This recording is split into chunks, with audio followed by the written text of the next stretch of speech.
बिहार सरकार पूर्ण रूपेण गूंगी बहरी लंगड़ी है। इस सरकार को पैरालिसिस मार दिया है। केंद्रीय राज्य मंत्री अश्विनी चौबे।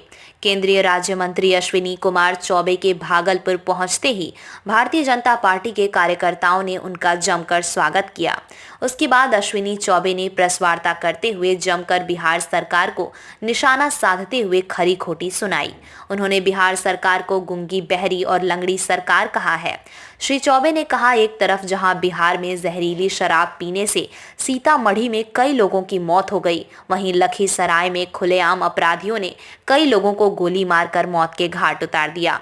कुल मिलाकर उन्होंने बिहार सरकार को गूंगी बहरी और लंगड़ी सरकार कहा है।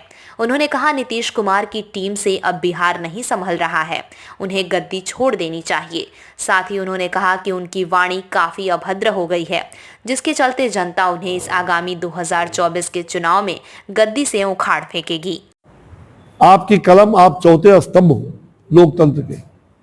आपने बहुत कुछ लिख रहे हैं और लिख रहे हैं, कह रहे हैं, बोल रहे हैं, लेकिन सरकार की आंख, कान, नाक वो पूरी तरह से न उनको बहरी है, लंगी है, लुल्ली है, लंगड़ी है, क्या कहा जाए, कौन सी भाषा का उनके बारे में इस्तेमाल किया जाए कि राज्य सरकार बिहार में कानून व्यवस्था पूरी तरह से चरमरा गई है।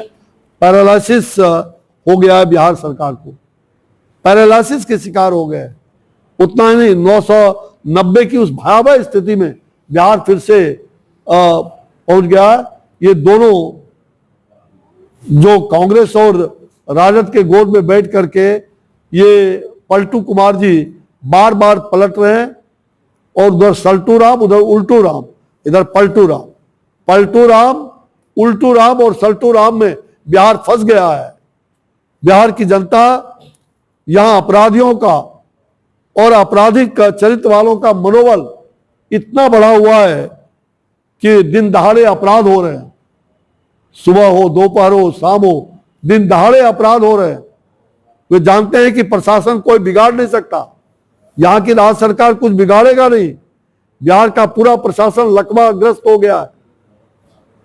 लखीसराय में हुई घटना अत्यंत ही दुर्भाग्यपूर्ण और दुखद है, एक बहुत बड़ी चुनौती है। और मुझे सही में कि उन्हें समझने को कहा, पहले बस लूटी जाती थी इसी बिहार में 90 के दशक में। आज फिर वही हुआ कि 90 दशक में बिहार की बसें लूटी जा रही, नवादा के अंदर।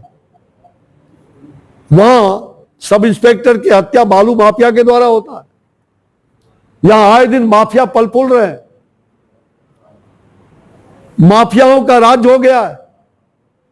कभी महिला पदाधिकारी पीटी जाती है बालू माफिया के द्वारा, कभी दरोगा मारे जाते हैं। ये क्या हो गया बिहार में?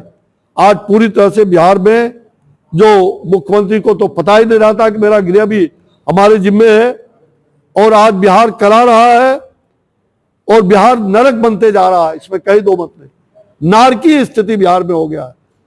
परिवार के 6 लोगों को गोली मारी गई और उसकी जितनी भी कहा जाए उसका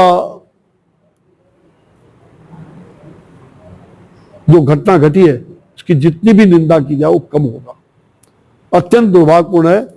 आज बिहार में कोई सुरक्षित नहीं, पलायन हो रहा है। बिहार से लोग पलायन करने के लिए विवश हो गए। जो 2005 में बिहार में जो सरकार हमारी बनी थी, उस समय भी यही मुख्यमंत्री थे, हम थे तो वो थे। उस समय बिहार में पलायन रुक गया था, लोग यहां आ रहे थे, लेकिन दुर्भाग्य है कि आज फिर से बिहार में पलायन हो रहा है, पराकाष्ठा है।